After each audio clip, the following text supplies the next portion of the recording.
What's going on, guys? We're back here again today for another video. I'm actually going to be starting off a new series, Shop Talk with Savage. This is going to be my first episode. What I'm going to be doing is just kind of diving into some shop-related topics, and I just want to open up the discussion a little bit, talk about some different things, culture within, working in shops, dealerships, stuff like that. As some of you guys may know, I have worked as a service advisor in the past, so I have some interesting thoughts on my mind, so I thought it would be a great idea to share them with you guys. This is going to be a very simple, just uncut discussion, so maybe if you're going to drive to work or something like that, or just kind of working on something, and just listen to this in the background, and I hope you guys enjoy. So the first thing I want to get into is just kind of talking about what it's like working as a service advisor in a very small independent shop. Now, some of you guys watch these videos, you might be an everyday car enthusiast, you might be someone who works in the industry, maybe you've been an advisor, you've been a technician, maybe you're in detailing, maybe you're in some type of education or some type of training to pursue some type of automotive career. So I hope this definitely helps provide a little bit of insight and just sharing these experiences to pass the information on to, the next guy who's perhaps thinking about these types of career pathways. So getting into it here, we're going to be talking about just the challenges that go along with working in an independent shop as an advisor.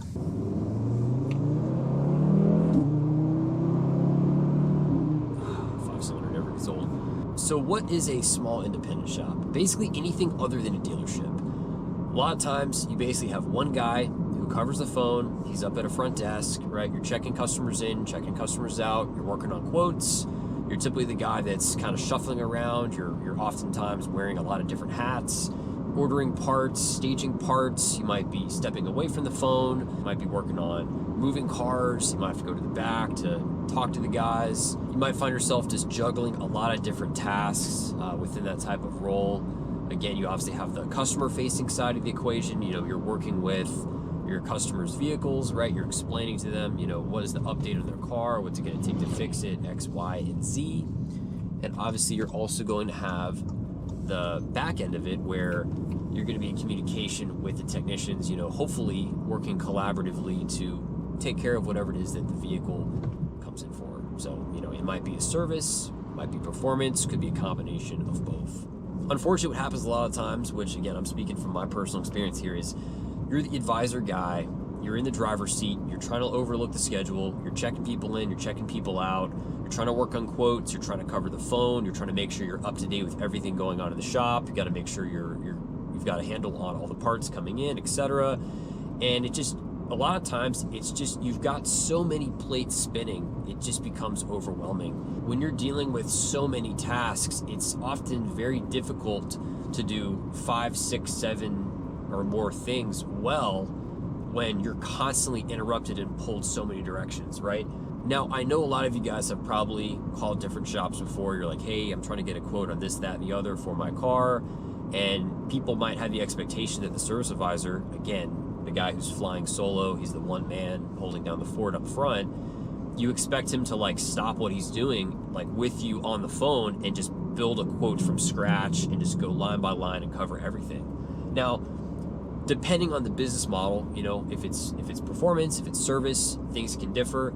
If it's something more performance related, right, where it's basically just like a simple package, hey, you want this kit that consists of this, this, and this, right? It's to some extent more of an off-the-shelf type of performance package.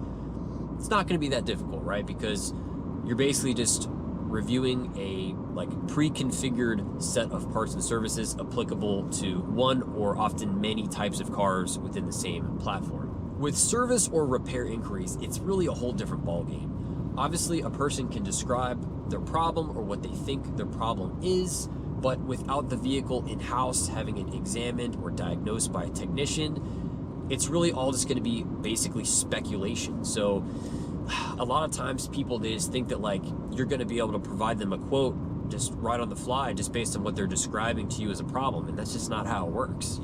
We've all got that call before. It's yeah, I brought my car in to AutoZone, the guy scanned the fault code, it's P0295 for blah, blah, blah. And they just expect that to be all the information required to troubleshoot their car and just populate a quote. And it's like, guys, it doesn't work that way. It just doesn't work that way.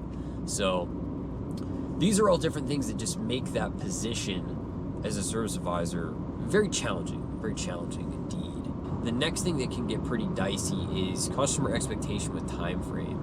A lot of times they'll make an appointment. You know what? I need my vehicle to be diagnosed. We're going to take a look at X, Y, and Z. Got to check engine light, or it's making a noise. And they want to know, how long is it going to take? Well, how long is it going to take to diagnose it? How long is it going to take to repair it? Two completely different things, right? And it's very important as an advisor to be clear with these people and say, hey, just make sure that you understand, given the unknown condition of the vehicle, right? Like, there's no definitive time frame surrounding how long it's going to take to diagnose a car. Now, a lot of times you can face some discrepancies with price versus results. Some shops are just going to have like, hey, our basic diagnostic is, $150, whatever. And then if it's, more of an advanced diagnostic, right, that's going to be handled on like a case-by-case basis. Of course, you're going to get a lot of pushback with customers. They don't want to pay for diag, right? And a lot of times, they're used to like a dealership. Maybe they're going to like apply the diagnostic fee to the repair and they just basically subtract it. But in reality, all they did was basically just kind of inflate the cost of the repair and just to make it look like it was a discount. Another thing for another topic of another day. But the point is, you have to be careful with what's promised. You have to be careful about time frame, and you have to make sure you set them straight before they come into the shop. Never give them a time frame. If it's an inquiry about diagnostics, you can really put yourself in a bad spot, and you need to tread very carefully. Something else you guys should be prepared for if you're thinking about being a service advisor is, in many cases, it is often a thankless job. And what I mean by that is you can do absolutely everything right. You can have the best intentions. You can bend over backwards, jump through flaming hoops. Hey man, my schedule's booked out for the rest of the week, but I'm going to move a couple of things around. I'm going to get it in, get you taken care of. I know you need your vehicle back, right? Or hey, our parts guy, whatever, something didn't show up today. I'm going to go run and take time away from what I'm doing and go pick up a local part here. There's all kinds of things that happen where, these independent facilities, they just bend over backwards. Just to make things happen to take care of customers. There's going to be your customers that no matter what you do, they're never going to be satisfied. They're never going to be appreciative. They're still going to have like a chip on their shoulder, like you somehow ripped them off, or, such and such should have been covered, or like, why'd I have to pay for this? And it's just like, they don't have any comprehension of what goes on in terms of like special accommodations, making special arrangements to get something done for a customer. So, they always have like, customers a lot of times, they just have this attitude like all shops are just going after their pocket and they're just trying to rip them off and like overcharge.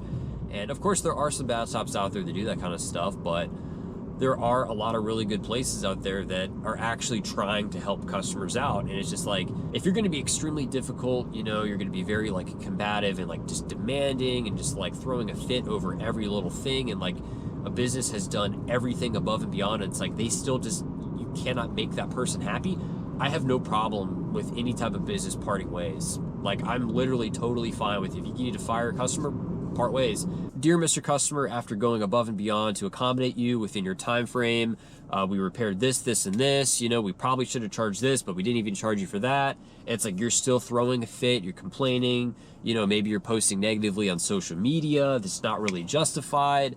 Unfortunately, we're not able to meet your expectations. We're going to part ways. We're going to refund your money if we need to refund your money, and we're never going to work on your car ever again. I have no issue with this. Seriously, I am a firm believer the customer is absolutely not always right. They're absolutely not always right. Because a lot of times customers lie. They lie. They'll say, oh, I had this done. Oh, you didn't. Or, sir, did you try to install these spark plugs yourself? No, I didn't. Well, it's like, well, no, I can see. Looks like this was taken apart, and whoever touched it last, this and that was loose, and all these different like excuses. So if you're thinking about being an advisor, man, these are just all things like you need to mentally prepare yourself for. This is not an easy job. You're going to be doing a lot of different tasks. You're going to be faced with a lot of different challenges. You're going to deal with some great people, and you're going to deal with some really bad people. And I'm not just talking about customers. There's some really, really bad people in the automotive industry. It's a very rough crowd. You know, I mean, I've met some amazing people. I've got some excellent friends that I've met through the automotive industry, through the community of cars. You know, there's a lot of positive, but just completely prepare yourself.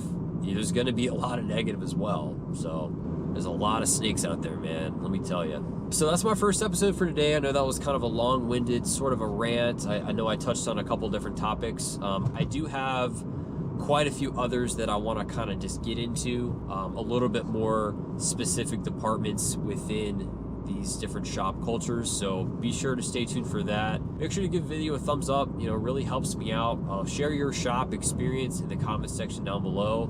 We'll definitely like to hear you guys and what kind of experiences you've had as well.